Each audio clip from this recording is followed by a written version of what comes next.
नमस्कार दोस्तों, मैं रूपलाल राजपूत सर आपका एग्रीग्रेड चैनल पर स्वागत करता हूं। आज हम लोग कह सकते हैं कि कुछ एनिमल हस्बेंड्री और डेयरी से संबंधित कुछ टर्मिनोलॉजी और कह सकते हैं ये इंस्टीट्यूट्स जो दिए हैं संस्थानों के बारे में जानेंगे।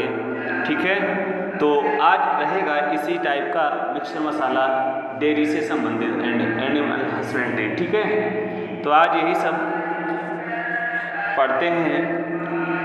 तो देखते हैं यहाँ पे जो कह सकते हैं दिया है यहाँ पे इंस्टीट्यूट। देख रहे होंगे आप सभी लोग कि इंस्टीट्यूट मीन्स संस्थान, जो संस्थान है कौन कहाँ पे स्थित है और कब उसकी स्थापना हुई। ठीक है, तो उन्हीं के बारे में जानेंगे। इंस्टीट्यूट मीन्स होता है संस्थान। ठीक है, संस्थान ध्यान रखें। इधर दिए हैं इंस्टीट्यूट्स। ठीक है, इधर दिया है लोकेशन, इधर दिया है कि कब कौन सी स्थापना हुई। ठीक है, और ये कहाँ पे स्थित है। ठीक है, इंस्टीट्यूट मतलब कहाँ पे स्थित है, किस ईयर में मतलब स्थापित हुआ। ठीक है, तो वन बाय वन करके हम लोग स्टडी करते हैं। ठीक है, चलते हैं फर्स्ट क्वेश्चन की ओर। कह सकते हैं फर्स्ट यहाँ पे दिया है, क्या दिया है, international laboratory research on animal disease. क्या दिया है, international laboratory for Research on animal diseases. ठीक है, तो ये कहाँ पे स्थित है, इन नैरोबी केन्या। ठीक है, केन्या की राजधानी है नैरोबी, तो वहाँ पे स्थित है। इसकी स्थापना हुई थी 1973। ठीक है, 1973 में। ध्यान रखें, काफ़ी इंपॉर्टेंट क्वेश्चन है, पूछ लिया जाता है। ठीक है, चलते हैं नेक्स्ट क्वेश्चन की ओर। कह सकते हैं सेकंड दिया है नेशनल डेयरी डेवलपमेंट बोर्ड। क्या दिया है, नेशनल डेयरी डेवलपमेंट बोर्ड, इसको शॉर्ट में बोल देते हैं NDDB। ठीक है, क्या NDDB, शॉर्ट में क्या बोलते हैं, NDDB। ठीक है, तो कह सकते हैं मिनिस्ट्री ऑफ फिशरीज और एनिमल हस्बेंड्री एंड डेयरिंग। ठीक है, तो ये कहाँ पे स्थित है NDDB, ये है आनंद गुजरात में। ठीक है, ध्यान रखें। और इसकी स्थापना कब हुई, 1965 में, जुलाई 1965। ठीक है, काफ़ी इम्पोर्टेंट है, ध्यान रखना ये वाला, अक्सर पूछ लिया जाता है किसी भी टाइप का एग्जाम हो। अगला देखते हैं, दिया है नेशनल डेयरी रिसर्च इंस्टीट्यूट। क्या दिया है, NDRI। क्या दिया है, NDRI। ये कहाँ पे स्थित है, ये है करनाल। करनाल मीन्स कह सकते हैं करनाल जगह है हरियाणा की। ठीक है, हरियाणा में स्थित है करनाल, हरियाणा। ठीक है, इसकी स्थापना हुई 1955 में। ये अंडर ICR के थ्रू आ गया था, कह सकते हैं हो गया था 1970 में। ठीक है, अगला दिया है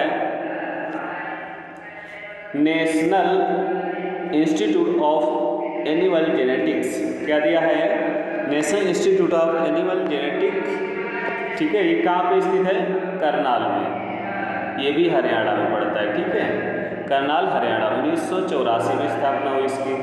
अगला दिया है ICAR, एनआरसी ऑन इक्यूनिस, समझ रहे, हॉर्स मीन्स घोड़ा, कह सकते हैं घोड़ा संबंधित। कहाँ पे इसका NRC है, हिसार। हिसार कहाँ पड़ता है, ये भी हरियाणा में पड़ता है। ठीक है, अब इसकी स्थापना कब हुई, 7 जनवरी 1986। ठीक है, चलते हैं नेक्स्ट क्वेश्चन की ओर। दिया है Lala Lajpat Rai University of Veterinary and Animal Science. ये कहाँ स्थित है, ये हिसार में स्थित है। इसकी स्थापना 2010 में हुई। ठीक है, बढ़ते हैं अगला, क्या लिखा है, Central Institute for Research on buffalo. क्या लिखा है, Central Institute for Research on buffalo. ठीक है, CIRB, कह सकते हैं Indian ministry of agriculture and welfare के अंतर्गत आता है ये। ठीक है, ये भी इस हिसाब में स्थित है। बुफालो का कहाँ पे स्थित है इंस्टीट्यूट, ये भी हिसार में है। ये कब स्थापना हुई इसकी, 1 फरवरी 1985 में, ठीक है। तो अगला हम लोग देखते हैं क्या दिया है, central sheep and wool research institute. क्या दिया है, central sheep and wool research institute. ये कहाँ पे स्थित है, ये है अविका नगर। कहाँ पे है, अविका नगर राजस्थान में, ठीक है। एक जगह है अविका नगर, वहीं पे स्थित है। इसकी स्थापना 1962 में हुई। अगला दिया है Central Institute for Research on Goat. कौन सा, गोट का मखदूम, उत्तर प्रदेश। मखदूम ये एक जगह पड़ती है, गोट का जो रिसर्च सेंट्रल है, रिसर्च सेंटर कह सकते हैं। ये कहाँ पे स्थित है, मखदूम, ये मथुरा में जगह पड़ती है, ठीक है। इसकी स्थापना 1979 में, 1969 में हुई, ठीक है। अगला देखते हैं 10 नंबर, सेंट्रल एवाइन रिसर्च इंस्टीट्यूट। इसको शॉर्ट में बोल देते हैं CARI, ठीक है, करी, ठीक है। तो ये कहाँ है, इज्जत नगर बरेली जगह पड़ती है। इज्जत नगर बरेली की जगह है, यूपी में, ठीक है। इसकी भी स्थापना 1979 में हुई, ठीक है। तो 2 स्थापनाएं हुई एक ही समय कह सकते हैं। एक गोट का जो सेंट्रल इंस्टीट्यूट ऑफ रिसर्च, ठीक है, फॉर रिसर्च ऑन गोट, और ये सेंट्रल एवियन रिसर्च इंस्टीट्यूट, ये भी 1979 में हुई, ठीक है। अगला हम लोग पढ़ते हैं national institute of animal nutrition and physiology, ठीक है। ये कहाँ पे स्थित है, पूछ लिया जाता है कि national institute of animal nutrition and physiology कहाँ पे स्थित है। तो ये कहाँ पे स्थित है, बेंगलुरु में, ठीक है, बेंगलोर में, ठीक है। 1995 में स्थापना हुई, अक्सर पूछ लिया जाता है। अगला देखते हैं,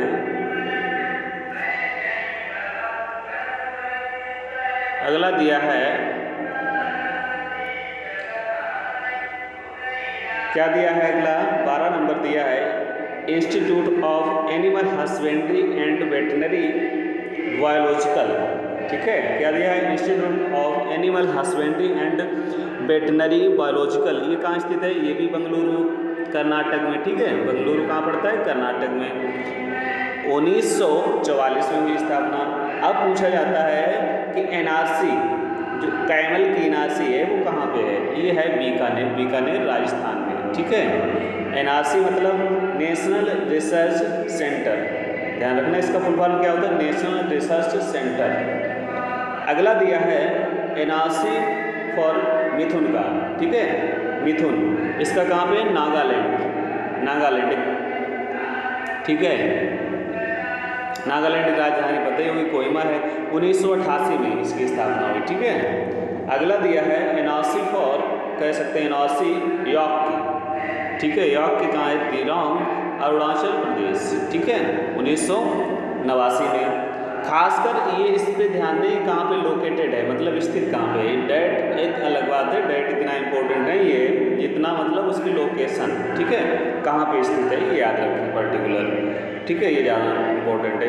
अगला दिया है एनआरसी फिक्की एनआरसी कहाँ है, ये गुवाहाटी आसाम में, ठीक है, गुवाहाटी में स्थित है, जगह है गुवाहाटी आसाम की, ठीक है। 1900 कह सकते हैं 2009 में हुई, ठीक है। अगला दिया है NRC for meet and meat product, किसका, मीट एंड मीट प्रोडक्ट, कह सकते हैं मीट और उसके बाय प्रोडक्ट जो बनते हैं उसके प्रोडक्ट, तो उसकी एनआरसी कहाँ है, इसकी एनआरसी है हैदराबाद में, कहाँ है, हैदराबाद, ठीक है। 2009 में हुई स्थापना इसकी, ठीक है। इसी प्रकार से हम लोग कह सकते हैं, चलते हैं आगे, हम लोग पढ़ते हैं महत्वपूर्ण परिभाषाएं। क्या है, महत्वपूर्ण परिभाषाएं किससे संबंधित हैं, ये भी कह सकते हैं एनिमल हस्बेंड्री एंड डेयरी के कुछ टर्मिनोलॉजी जो हैं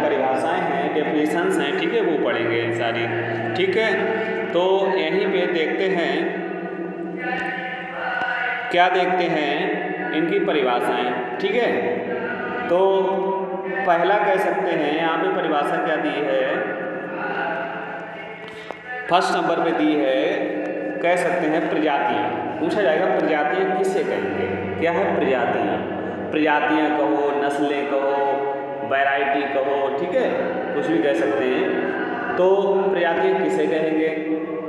प्रजातियाँ हैं पशुओं का एक समूह जिसमें कुछ सामान्य विशेषताएं होती हैं जो उन्हें अन्य पशुओं के समूह से अलग करती हैं, ठीक है, इसी को प्रजातियाँ कहते हैं, ध्यान रखना। अगला दिया है सीयर। क्या दिया है, सीयर। सेकंड नंबर पे क्या दिया है, सीयर। सीयर किसे कहेंगे, बताएं सभी लोग। सीयर मीन्स बछड़े के नर प्रजनक जो होते हैं उसको सीयर कहते हैं। बछड़े के जो नर पशु कह सकते हैं उसको, जो बछड़ा होता है वो नर प्रजनक के लिए जो तैयार होता है उसी को क्या कहेंगे, सीयर, ठीक है। अगला दिया है डैम। बछड़े की मादा प्रजनक कह सकते हैं, बछड़े की मादा प्रजनक जो होगी उसको क्या कहेंगे, बछड़े की जैसे मादा प्रजनक जिससे कह सकते हैं बछड़ा बना है उस किससे मतलब कह सकते हैं वो बना है, तो जो प्रजनक उसका होगा उसी को डैम कहेंगे, ठीक है। अगला दिया है सांड।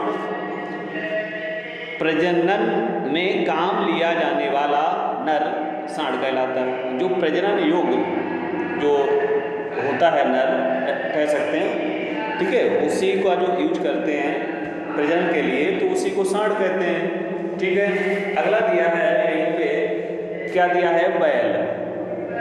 क्या दिया है, बैल।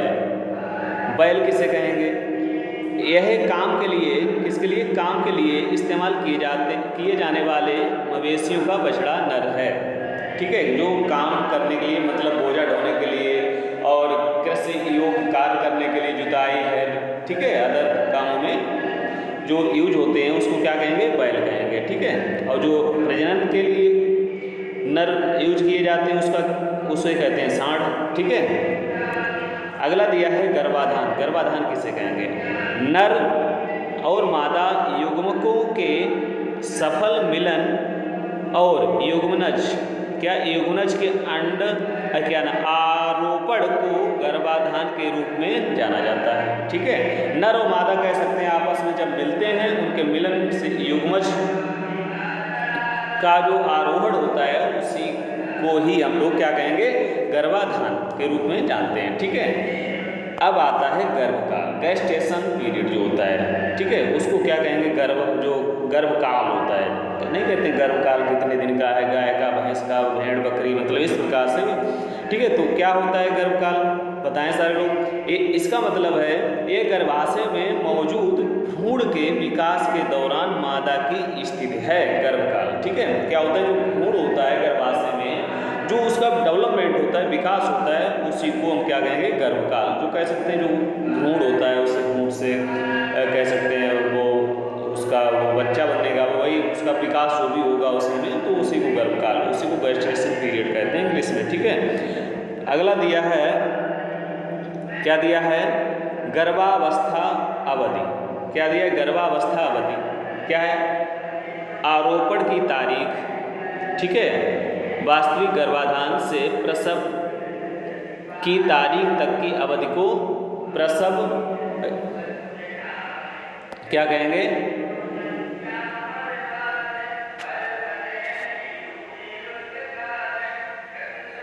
सॉरी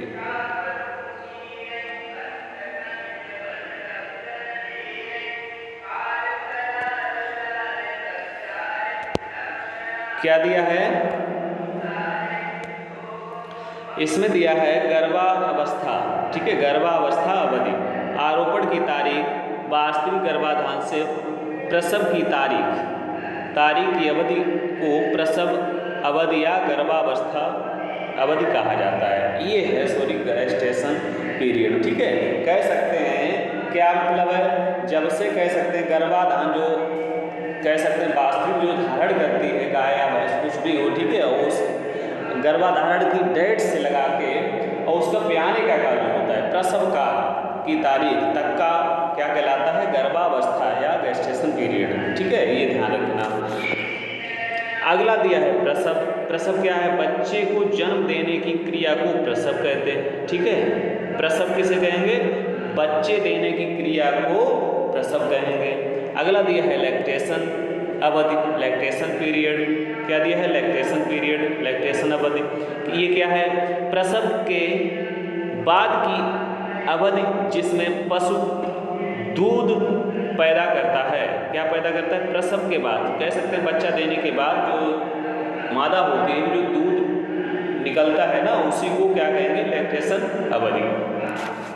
अगर आप लोगों को ये जानकारी अच्छी लगे तो हम कह रहे हैं कि आप चैनल सभी लोग सब्सक्राइब करें और शेयर करें, ठीक है। आपके जो भी एग्रीकल्चर के क्वेश्चन हो, चाहे AGTA हो, चाहे सुपरवाइजर हो, चाहे TET हो, PGT हो, कैटेट हो या BHO हो, SAR हो, ठीक है, अदर भी एग्जाम हो जहाँ पे AG से संबंधित क्वेश्चन पूछे जाते हैं, तो वो लोग मतलब चैनल को सब्सक्राइब करें, शेयर करें और मतलब कह सकते हैं इसको राइट डाउन भी कर सकते हैं। काफ़ी इंपॉर्टेंट टाइप की टर्मिनोलॉजी है, कुछ परिभाषाएं जो हम पढ़ा रहे हैं, ठीक है, काफ़ी इंपॉर्टेंट हैं परिभाषाएं, ध्यान रखें।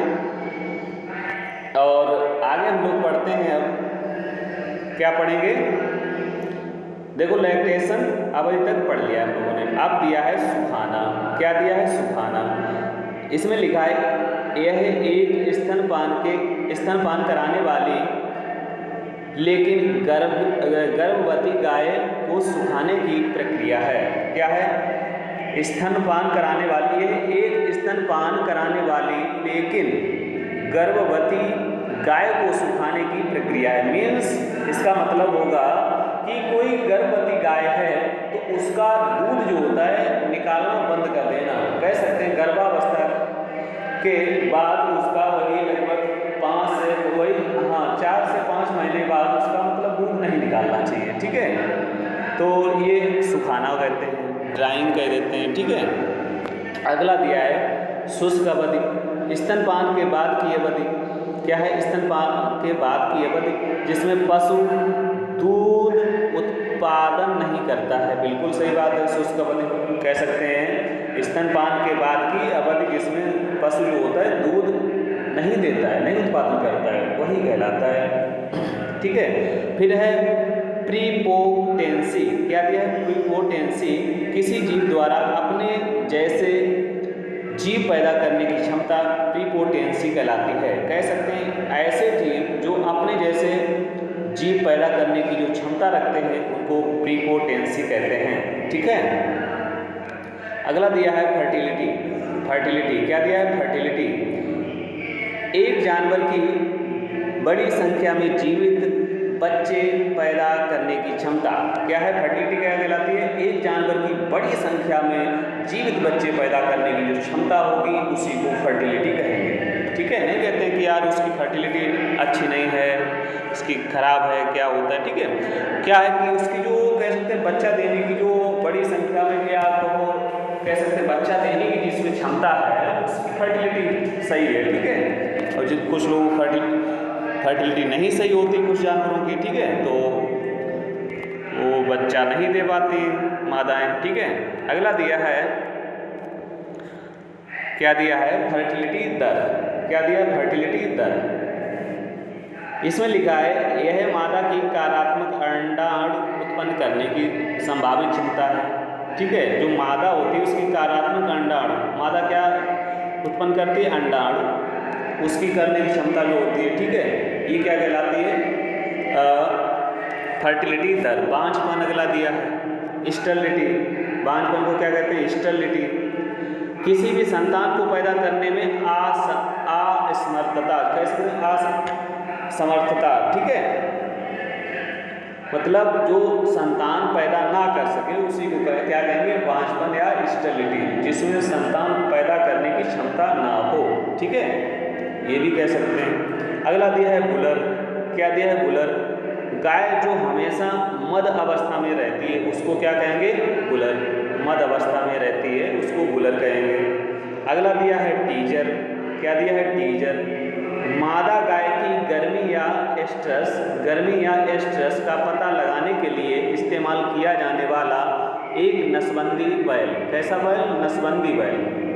कास्टर्ड मिल्क जो होता है, ठीक है, उसका यूज करते हैं टीचर बुल के लिए। मीन्स कह सकते हैं जो ग्रुप में जो गाय या भैंस होंगी, ठीक है, उसमें क्या होता है कि गाय जो उसका हर्ड ग्रुप क्या कहलाता है, समूह क्या कहलाता है, हर्ड। तो अगर वो ऐसे चल रहे हैं या ढिले हुए हैं तो उसमें टीचर बुल होगा, ठीक है, टीचर नर होगा, तो वो क्या करेगा, उसका काम वो पता करता है कि कौन सी गाय हीट पे है, कौन सी नहीं है, ठीक है, गर्मी पे है, कौन सी नहीं है। ये पता करने के लिए एक नसबंदी नर बैल यूज किया जाता है, ठीक है। अगला दिया है व्हील, काफ़ी इंपॉर्टेंट, कई बार क्वेश्चन पूछा हुआ है। व्हील क्या है, व्हील ये पूछा गया है। व्हील जो होता है किसके मांस को कहते हैं, ठीक है, मवेशियों का मांस, कहाँ पे दिया है, हाँ, व्हील 3 महीने से कम जो बछड़ा होता है, कैसे कह सकते हैं, जो बछड़ा जो काफ मीट जो होती है उसी को क्या कहेंगे, व्हील कहेंगे, ठीक है। जो व्हील होता है बछड़े 3 महीने से कम की उम्र जो बछड़े की होगी उसी के मांस को क्या कहेंगे, व्हील कहेंगे, ठीक है। अगला दिया है बीफ, ये है मवेशियों का मांस। मवेशियों पर्टिकुलर कह सकते हैं काऊ, ठीक है, काऊ जो होती है गाय होती है उसके मांस को बीफ कहेंगे। और यहीं पे हम बात करेंगे बुफैलो की, बुफैलो मीन्स भैंस, तो इसका मांस होता है बुफेन। क्या होता है, बुफेन, बुफेन, ध्यान रखना, बुफेन। अगर यहीं बात करें किसकी, बकरी के मांस को क्या कहेंगे, उसके मांस को कहते हैं चेवन, क्या कहते हैं, चेवन, ठीक है। भेड़ के मांस को कहते हैं क्या, मटन, क्या कहेंगे, मटन, भेड़, ठीक है, ध्यान रखना। ये भेड़ के मांस है, ये बकरी का मांस है, ठीक है, ध्यान रखें सारे लोग। और मुर्गी का तो पता ही होगा, चिकन कहलाता है, ध्यान रखें। सूअर क्या कहलाता है, पोर्क, सूअर क्या कहलाता है, सूअर कहलाएगा क्या, पोर्क, ध्यान रखें सारे लोग, काफ़ी इंपॉर्टेंट, ये अक्सर पूछ लिया जाता है एग्जाम में। यहीं पे आगे हम लोग बढ़ते हुए नेक्स्ट क्वेश्चन करेंगे, क्या करेंगे, नेक्स्ट दी है परिभाषा, क्या दी है यहाँ पे, और डॉकिंग, क्या दिया है, डॉकिंग, ऐसे डॉकिंग इंग्लिश में लिख के आता है, डॉकिंग, ठीक है। डॉकिंग पूंछ को या पूंछ के हिस्से को काटना, कह सकते हैं रिमूवल ऑफ टेल फ्रॉम, कह सकते हैं सीप, कह सकते हैं पर्टिकुलर जो डॉकिंग होता है ये सीप में किया जाता है, किसमें, भेड़ में की जाती है, ठीक है। तो यहाँ पे पूरी परिभाषा नहीं दी है, ठीक है, ध्यान रखें सारे लोग। जो डॉकिंग होता है ये पूंछ काटने की जो क्रिया होती है उसी को डॉकिंग कहेंगे, ठीक है। डी हॉर्निंग लिखा है, क्या लिखा, डी हॉर्निंग, हॉर्न मीन्स होता है सींग, और डी हॉर्निंग मतलब उसको removal of horn is known as dehorning. तो मतलब क्या है, जानवरों के सींग हटाना ही डी हॉर्निंग कहलाता है, ठीक है। अब ये क्रिया कब की जाती है, जब कह सकते हैं बच्चा जन्म लेता है, वही 4 से 10 दिनों के अंदर, कितने दिनों के अंदर, 4 से 10 दिनों के अंदर हम ये प्रक्रिया कर देते हैं, ठीक है। ये मुझे डी हॉर्निंग की प्रक्रिया कर देनी चाहिए, इसके बाद करने में प्रॉब्लम हो सकती है, ठीक है। अगला है कोलेस्ट्रॉम, क्या दिया, कोलेस्ट्रॉम, ये भी पता बहुत इंपॉर्टेंट है। प्रसव के तुरंत बाद कोलेस्ट्रॉम मादा का पहला दूध, क्या है, मादा का जो पहला दूध होता है प्रसव के तुरंत बाद का, उसी को हम लोग क्या कहेंगे, कोलेस्ट्रॉम कहेंगे, ध्यान रखना। काफ़ी इसमें विटामिन, प्रोटीन, मिनरल्स, मतलब काफ़ी कह सकते हैं न्यूट्रिटिव वैल्यू रखता है कोलेस्ट्रॉम। ये कह सकते हैं जो मादा का जो बच्चा होता है उसको देना बहुत ज़रूरी होता है, क्योंकि ये प्रतिरक्षा, कह सकते हैं इम्यूनिटी पावर डेवलप करता है, ठीक है, रोग प्रतिरोधक क्षमता डेवलप करता है बच्चे में, और उसको जो भार के 1/10 हिस्से के हिसाब से दे देते हैं, ठीक है। आगे लिखा है कलिंग, क्या लिखा है, कलिंग, कलिंग एक आबादी से अवांछित नरों को हटाने की क्रिया क्या कहलाती है, कलिंग। कह सकते हैं एक आबादी से, मतलब अगर सपोज करिए यहाँ पे हमारे कुछ पशु हैं, यहाँ से हटा के यहाँ पे शिफ्ट कर देना ही कलिंग कहलाता है, ठीक है। जो कह सकते हैं किसी न किसी प्रॉब्लम से ग्रसित हो, मतलब किसी न इसी को कह देते हैं पर्टिकुलर कॉलिंग, ठीक है। अगला लिखा है फ्री मॉर्टिंग। क्या दिया? फ्री मॉर्टिंग। जब एक मादा बछिया नर बछड़े के जुड़वा के रूप में पैदा होता है तो एक बांझ मादा को फ्री मॉर्टिन, क्या कहेंगे? फ्री मॉर्टिन के रूप में जाना जाता है, ठीक है। क्या जाना जाता है? जब एक मादा बछिया नर बछड़े के जुड़वा के रूप में, क्या होगा? जुड़वा के रूप में पैदा होते हैं, ठीक है, होता है, तो एक बांझ मादा को फ्री मार्टिन, क्या कहेंगे? फ्री मार्टिन के रूप में जाना जाता है। जो बांझ मादा होगी उसको फ्री मार्टिन के रूप में जानते हैं। अगला दिया है यहीं पे, क्या दिया है? ग्रूमिंग। काफ़ी इंपॉर्टेंट टर्मिनोलॉजी है ये, ग्रूमिंग, ठीक है।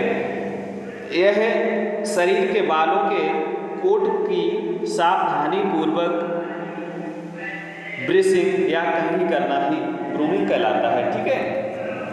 शरीर के जो बाल होते हैं उसके ऊपर सावधानी पूर्वक क्या करेंगे? ब्रशिंग या कंघी करना ही ग्रूमिंग कहलाता है। अगला लिखा है मोहर। मोहर जो होता है, मोहर पूछा जाता है अक्सर, मोहर जो होता है ये किससे प्राप्त होता है? एक अंगोरा नस्ल की बकरी है, उससे के उसी कह सकते हैं ऊन जो प्राप्त होता है उसी को मोहर कहते हैं। अंगोरा बकरी के नस्ल को मोहर कहते हैं। अंगोरा नस्ल के बकरी के ऊन को क्या कहेंगे? मोहर कहेंगे, ठीक है। और ये अक्सर पूछा जाता है, ध्यान रखें, काफ़ी मोस्ट इम्पोर्टेंट क्वेश्चन है ये, ठीक है, ध्यान रखें इस चीज़ को। अगला दिया है यहीं पे, ये भी वेरी वेरी इंपॉर्टेंट। क्या दिया है? पश्मीना। पश्मीना जो होता है कश्मीरी नस्ल के बकरी जो होती है उसके बालों से प्राप्त किया जाता है, ठीक है, ये भी याद रखें। अगला दिया है पेल्ट। क्या? कराकुल बकरी के 2 से 4 सप्ताह के बच्चों को मार कर खाल सहित ऊन को पेल्ट कहते हैं। क्या कहते हैं? पेल्ट कहते हैं। जो कराकुल बकरी के जो होते हैं 2 से 4 सप्ताह के बच्चे, उनको मारकर उसकी जो खाल सहित जो ऊन होगी उसी को क्या कहेंगे? पेल्ट कहेंगे, ठीक है। अगला दिया है बीनिंग। क्या दिया है? बीनिंग। ध्यान रखें, बीनिंग। बीनिंग क्या है? बीनिंग को जन्म के तुरंत बाद या जन्म के 2 या 3 दिनों के भीतर अपनी माँ के बछड़े को अलग किया जाता है। बीनिंग में ऐसे समझ लीजिए, जन्म जो बीनिंग की प्रोसेस ये है, क्या है?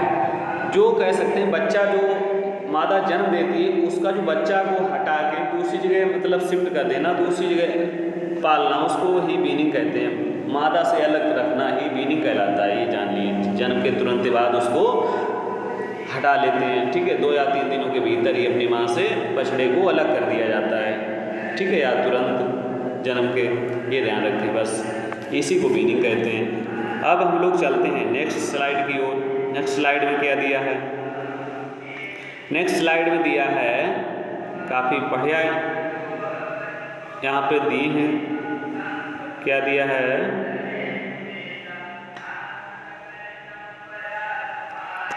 दिया है ऑस्ट्रस। क्या दिया? ऑस्ट्रस। यह यौन उत्तेजना की अवधि है। क्या है ये? यौन उत्तेजना की अवधि है, ध्यान रखें। अगला दिया है ब्रांडिंग। ब्रांडिंग तो समझ ही रहे होंगे, चिन्हित करने की मतलब मेथड है, ठीक है, चिन्हित करने की विधि है। गर्म लोहे, क्या लिखा है? गर्म लोहे या रसायन या शीतलक, गर्म लोहे हो या रसायन हो या शीतलक द्वारा पशु की त्वचा पर संख्या या किसी पहचान चिन्ह को अंकित करने की विधि है, ठीक है। एक कह सकते हैं इसमें लोहे की छड़ लेते हैं या शीतलक बहुत ठंडी होती तो उसको जो चिन्हित करते हैं उसी को ब्रांडिंग कहते हैं, ठीक है। अगला लिखा है गोदना। टैटू नहीं बनाते हैं, गोदना। क्या लिखा है? गोदना। टैटू संदस की मदद से कान के अंदर की त्वचा पर वांछित संख्या या अक्षर को पंचर करने की, फिर पंचर पर टैटू वाली स्याही को रगड़ने की प्रक्रिया क्या कहलाती है? गोदना। क्या करते हैं? सबसे पहले उसकी कान की त्वचा क्या करते हैं? वांछित पंचर कर देते हैं, कह सकते हैं, ठीक है। वहीं पे फिर क्या करते हैं? स्याही रगड़ देते हैं, इसी को गोदना कहते हैं। ठीक है, कुछ लोग देखा होगा हाथ हाथ में गुदवा लेते हैं, लिखवा लेते हैं, तो इसी प्रकार से ये प्रक्रिया है गोदना वाली, ध्यान रखें सारे लोग। अगला दिया है टैगिंग, वेरी वेरी इंपॉर्टेंट। क्या लिखा है? टैगिंग। ठीक है, टैगिंग।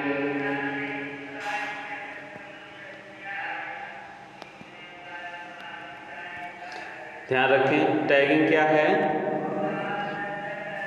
यह जानवरों के कान या गर्दन पर टैग लगाने की विधि है। समझ लीजिए इसको, क्या है? जानवरों के कान या गर्दन में कोई टैग लगा देना, ये टैगिंग कहलाता है। ठीक है, टैग लगाने की विधि। अगला है चयन, सिलेक्शन जिसे कहते हैं। किसी झुंड या समूह में से अपनी इच्छा अनुसार इच्छित गुणों वाले पशु को चुनकर अलग करना क्या कहलाता है? सिलेक्शन या चयन। ठीक है, जैसे कोई समूह है, झुंड है, हर्ड मतलब कहलाता है। गाय भैंस का जो होता है वो समूह, ठीक है, हर्ड कहलाता है। गाय भैंस का जो समूह होता है, ठीक है। और भेड़ बकरी का फ्लॉक कहलाता है। क्या कहलाता है? फ्लॉक। ध्यान रखें, फ्लॉक कहलाता है भेड़ और बकरी का। ठीक है, भेड़ और बकरी जो होता है, भेड़ और बकरी का जो कहलाता है फ्लॉक कहलाता है। स्टॉक कहलाता है किसका? स्टॉक कहलाएगा किसका? पोल्ट्री, मुर्गी का। ठीक है, मुर्गी का कहलाता है। और यहीं पे बात करें स्टॉक, उसका भी, सूअर का भी कहलाता है। ठीक है, नहीं, स्टॉक कहलाता है सूअर का, सॉरी, ध्यान रखें, थोड़ी मिस्टेक हो गई। स्टॉक होता है जो, ये होता है सूअर का। ठीक है, ये होता है सूअर का जो ग्रुप होता है, समूह सूअर। ठीक है, और जो भेड़ बकरी और पोल्ट्री का जो होता है उसको क्या कहेंगे? फ्लॉक।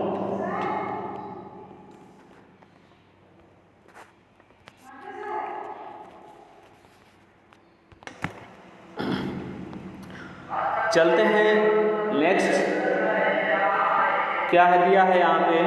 दिया है डॉकिंग। क्या दिया है? डॉकिंग। क्या दिया है यहाँ पे? डॉकिंग दिया है। ठीक है, डॉकिंग किसे कहेंगे? क्या दिया है?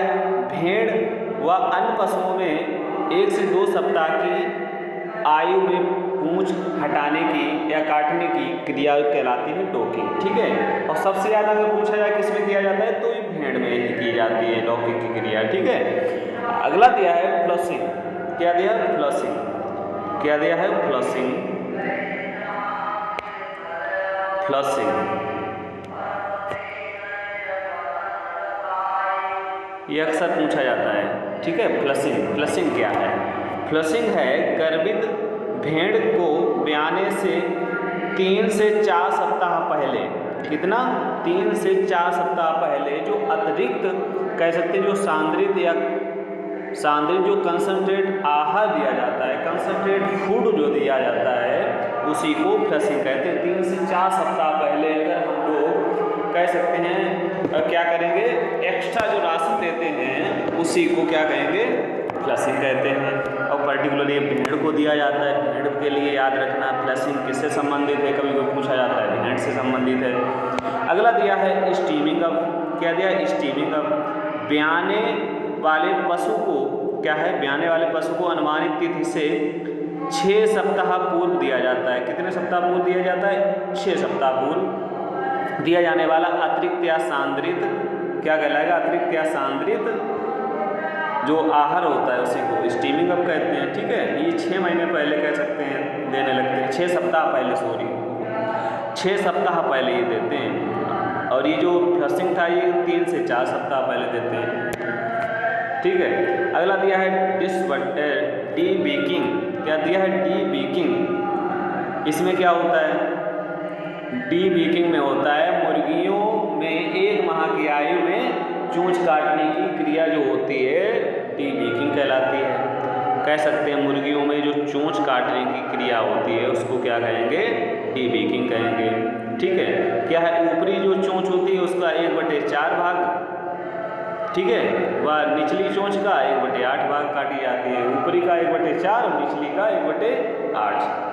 अगला दिया है यहीं पे कैनाबोलिज्म। क्या दिया है? कैनाबोलिज्म। मुर्गियों का एक दूसरे पक्षी को चोंच मारकर घायल करना। क्या होता है? मुर्गी जो होती हैं एक दूसरे को जब आपस में लड़ जाती है, चोंच मारकर उसको घायल कर देती है। इसी बीमारी को क्या कहेंगे? कैनाबोलिज्म। ये एक प्रकार की कह सकते हैं फिजियोलॉजिकल डिसऑर्डर है कहीं ना कहीं। और ये किसके कारण होता है?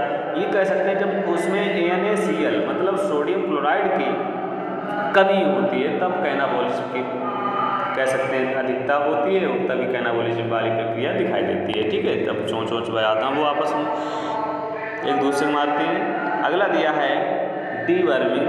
क्या दिया है? डीवर्मिंग। डीवर्मिंग देखिए, मुर्गियों को उनके पेट, क्या है? डीवर्मिंग। मुर्गियों को उनके पेट व आंतों में पाए जाने वाले कृमियों, क्या कृमि जो होते हैं उनसे मुक्त कराना ही डीवर्मिंग कहलाता है। क्या कहलाता है? डीवर्मिंग कहलाता है। जो उसके कह सकते हैं पेट या आंत में कुछ कृमि हो जाते हैं, ठीक है, टेप वर्म जैसे हुआ, फीता कृमि, इस प्रकार से स्कैरिस हो जाता है। तो इस प्रकार से ये जो उसके अंदर जो होते हैं पेट या आंत में, तो उसी को ख़त्म करने की जो प्रक्रिया जो है वो डीवर्मिंग है। ठीक है, अगला देखते हैं स्लाइड क्या है। अगला है टीजर बुल। टीजर बुल हम लोग देखे भी थे, अभी ऊपर फिर से आ गया। क्या है?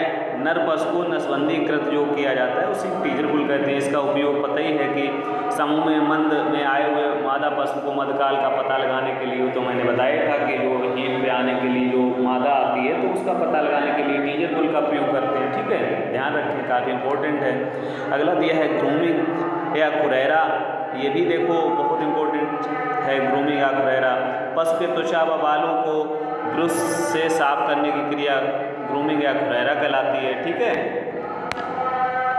अगला दिया है डीहॉर्निंग। ये भी देखो प्रक्रिया बहुत इंपॉर्टेंट है। पशु मुंह में सींगों को हटाने की क्रिया डीहॉर्निंग कहलाता है। ठीक है, या डिसबडिंग भी कह देते हैं। उम्र होती है इसकी 7 से 15 दिन, लेकिन परफेक्ट कह सकते हैं 4 से वही 10 दिन वाला ऑप्शन ज़्यादा परफेक्ट माना जाता है। ठीक है, अगला भी देख सकते हो, आगे भी दिया है पशुओं में अफारा। क्या लिखा है? अफरा के कारण जो गैस भर जाती है उसको निकालने की क्रिया किससे करते हैं? ट्रोकर और कैनुला काम में लेते हैं। पूछ लिया जाता है काम क्या होता है ट्रोकर कैनुला का। आगे दिया है शुष्क पदार्थ। क्या दिया है? शुष्क पदार्थ, ध्यान रखें। दिया है शुष्क पदार्थ की आवश्यकता यह शरीर भार के आधार पर दी जाती है। किसके आधार पर दी जाती है? शरीर का भार कितना है उसके हिसाब से दिया जाता है। तो यही भी बात करेंगे गाय की। गाय 100 किलोग्राम भार है शरीर का, ठीक है, तो उसको 2 से 2.5 किलोग्राम शुष्क राशन देंगे। ठीक है, शुष्क पदार्थ देंगे। और भैंस हो या संकर गाय हो तो उसको कितना देंगे 100 किलोग्राम भार पर? 3 से 3.5 किलोग्राम। ठीक है, अगला दिया है सांद्रित आहार। सांद्रित आहार खलियों, चोकर, धावल, गेहूं की भूसी, चने की भूसी आदि से बने ऊर्जा युक्त। कैसा आहार होना चाहिए? ऊर्जा युक्त। सांद्रित आहार को ही मतलब हम लोग सांद्रित आहार कह देते हैं। ठीक है, ऊर्जा युक्त जो आहार होता है गेहूँ, चावल और इसकी भूसी से जो बना होता है। ठीक है, चने की भूसी हो गई, खलियाँ विभिन्न प्रकार की, तो इसी से जो कह सकते हैं ऊर्जा युक्त जो आहार सांद्रित किया जाता है उसी को सांद्रित आहार बोल देते हैं। ठीक है, अगर सांद्रित आहार यहाँ पे और थोड़ा सही से दे दिया है। ठीक है, क्या दिया है कि कितना क्या मतलब किसके आधार पर दिया जाता है सांद्रित आहार? कंसंट्रेट फूड जो होता है, इसका मतलब पशुओं को दुग्ध उत्पादन के आधार पर दिया जाता है। किसके आधार पर दिया जाता है सांद्रित आहार? दुग्ध उत्पादन के आधार पर। और शुष्क जो पदार्थ होता है दिया जाता है वो किसके आधार पर दिया जाता है? शरीर भार के आधार पर। ये काफ़ी इंपॉर्टेंट चीज़ है, ध्यान रखना। ठीक है, अब यहाँ 1 किलो कह सकते हैं दूध देने वाली जो गाय है तो उसको कितना दिया जाएगा? 1 किलो जो दूध दे रही होगी, सॉरी देखो गलत हो गया, एक गाय जैसे 1 किलो सांद्रित आहार जो है कह सकते हैं 3 किलो दूध उत्पादन जो करेगी। ठीक है, उसको देते हैं 3 किलो दूध पर 1 किलो कह सकते हैं देते हैं सांद्रित आहार। और भैंस का यहीं पे 1 किलोग्राम कह सकते हैं जो सांद्रित दिया जाता है वो 2 किलोग्राम दूध पर दिया जाता है। कह सकते हैं भैंस को ज़्यादा दिया जाता है और गाय को कम दिया जाता है। ठीक है, 1 किलोग्राम पर कह सकते हैं गाय को दिया जा रहा है, वहाँ पे देखो 1 किलोग्राम दिया जा रहा है 3 किलो दूध पर, और भैंस को दिया जा रहा है 2 किलो दूध पर 1 किलो सांद्रित आहार। ठीक है, अब यहीं पे बात कर लेंगे अमृत महल में। कह सकते हैं भारत की गाय की सबसे अच्छी भारवाही नस्ल मानी जाती है। कौन सी? अमृत महल। ध्यान रखना, भारवाही में दुकाजी में हरियाणा मानी जाती है अच्छी बहुत ज़्यादा। ठीक है, हरियाणा। आगे देखते हैं क्या दिया है। आगे दिया है क्या? ग्रिट। क्या दिया है? ग्रिट। ग्रिट किसे कहेंगे? ग्रिट होता है मुर्गियों की पाचन शक्ति ठीक करने, क्या पाचन शक्ति जो बनाए रखने के लिए संगमरमर के छोटे छोटे टुकड़े जो होते हैं पक्षी को खिलाए जाते हैं। ठीक है, उसी को ग्रिट कहते हैं। जो उसकी पाचन शक्ति अच्छी जिससे बने रहे, तो संगमरमर के जो छोटे छोटे टुकड़े जो हैं वो खिला देते हैं जिससे पाचन शक्ति अच्छी बनी रहे, इसलिए देते हैं, उसी को ग्रिट कहते हैं। कोपेनाइजेशन क्या होता है? बधियाकरण। कह सकते हैं मुर्गियों में जो बधियाकरण की प्रक्रिया है उसको कोपेनाइजेशन कहते हैं। बधियाकृत नर मुर्गा कोपेन कहलाता है। क्या कहलाता है? कोपेन कहलाता है। उद्देश्य होता है अधिक मांस प्राप्त करना। ठीक है, उद्देश्य क्या होता है? नर जो बधिया किया जाता है मुर्गा, तो उसका क्या मतलब होता है? अधिक मांस प्राप्त हो। ठीक है, बधियाकरण में डाई क्या है? बधियाकरण में डाई सिटिल वेस्टॉल हार्मोन क्या है? हार्मोन युक्त होता है। हार्मोन मादा पक्षी का मुख्य प्रजनन हार्मोन है। ठीक है, यह क्या है? मादा पक्षी का प्रमुख प्रजनन हार्मोन है। यही कह सकते हैं उसमें उपयोग किया जाता है। और उपयुक्त उम्र क्या होगी? 10 सप्ताह होगी। 10 सप्ताह में कह सकते हैं उसके बधियाकरण कर देते हैं मुर्गों में। अगला लिखा है कॉस्टिंग। कॉस्टिंग क्या होता है? विभिन्न क्रियाओं हेतु या ऑपरेशन या इंजेक्शन देना, सींग रोधन, बुल नोज रिंग डालना आदि। ठीक है, पशुओं को जमीन पर जो होता है, पशुओं को जमीन पर किसी ओर गिराते हैं, बाएं ओर गिराने की क्रिया कहलाती है कॉस्टिंग। बाएं तरफ गिराने की क्रिया क्या कहलाएगी? कॉस्टिंग कहलाएगी। ध्यान रखना सारे लोग, बाएं ओर पशु गिराया जाता है तो उसी क्या कहेंगे? कॉस्टिंग कहते हैं।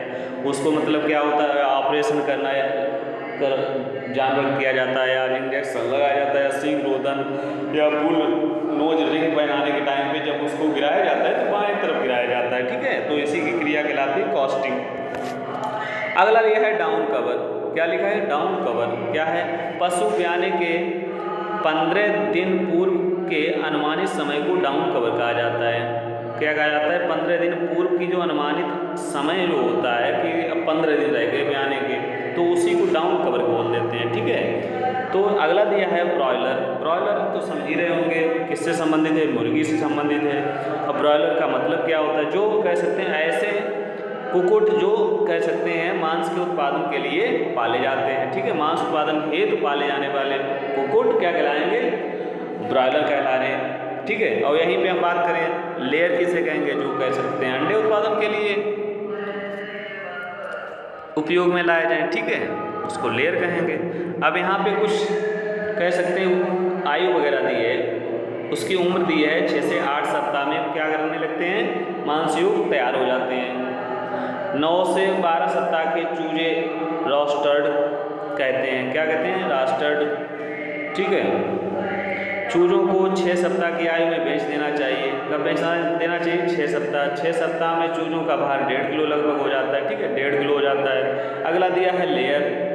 क्या दिया है? लेयर। लेयर्स क्या होता है? मैंने अभी बताया था, अंडा उत्पादन हेतु पाले जाने वाली मुर्गियां क्या होती हैं? लेयर कहलाती हैं। ध्यान रखना, काफ़ी इंपॉर्टेंट है।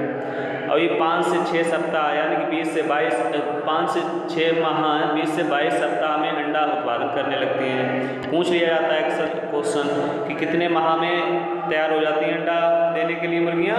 5 से 6 माह में, 20 से 22 सप्ताह। ध्यान रखना, 72 सप्ताह बाद मुर्गियाँ अंडा देना बंद कर देती हैं।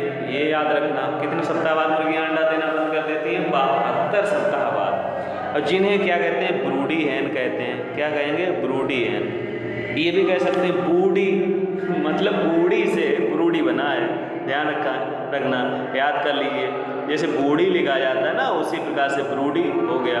तो याद रखें, जो बूढ़ी कह सकते हैं गाय या भैंस होती है, तो वो कह सकते हैं कहीं ना कहीं उनकी क्षमता जो होती है गर्भ दूध देने की बिल्कुल ना के बराबर हो जाती है। उसी प्रकार से इसका भी है, ठीक है। जो अंडा उत्पादन करना बंद करते हैं उसी को क्या कहेंगे, ब्रूडी हैन कहेंगे, ठीक है। अगला दिया है ग्रोअर मैनेजमेंट, ठीक है। चूजों के 8 सप्ताह की आयु से उत्पादन आयु तक के पालन पोषण को ग्रोअर मैनेजमेंट कहते हैं, ठीक है। अगला दिया है यहीं पे, क्या दिया है, डंप पेल। क्या दिया है, डंप पेल।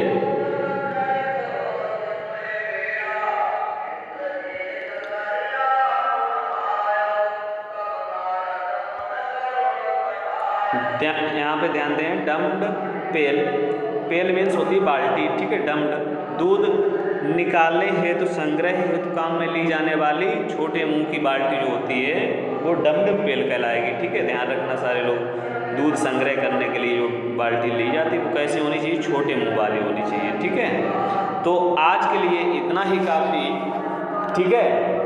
तो अगर आप लोगों को ये जानकारी अच्छी लगती है, जानकारी मीन्स कह सकते हैं जो आज हम लोगों ने डेयरी से संबंधित परसेंटेज से संबंधित जो जानकारी ली, ठीक है, और काफ़ी कह सकते हैं इफेक्टिव ये एग्ज़ाम जो भी होंगे समझ सकते हैं कि यहाँ से क्वेश्चन ज़्यादा से ज़्यादा बनने की संभावना होती है, ठीक है। देखो NRC वगैरह यहाँ मैंने बताया इंस्टीट्यूट्स, ठीक है, इनकी कौन कहाँ स्थित है और कुछ परिभाषाएँ पढ़ी हम लोगों ने, और इसी से आगे कह सकते हैं कुछ ऐसी ऐसी चीज़ें हम लोगों ने पढ़ी कि जो आज कह सकते हैं काफ़ी इंपॉर्टेंट एग्ज़ाम पूछ ली जाती है, वो उस प्रकार से हम लोग सारा पढ़ रखा है। इसी प्रकार से बैक टू बैक कह सकते हैं हम लोग पढ़ते रहेंगे और आगे भी वीडियो इसी प्रकार से मिक्सर मसाला कह सकते हैं मिलता रहेगा आप लोगों को, ठीक है। और अगर ये सब जानकारी अच्छी लगती है तो आप लोग चैनल को सब्सक्राइब करें, शेयर करें एंड लाइक करें, कमेंट करके बताएं कि वीडियो कैसी रही, ठीक है। तो ठीक है, आज के लिए इतना ही काफ़ी, मिलते हैं नेक्स्ट वीडियो के साथ, तब तक के लिए नमस्कार, धन्यवाद।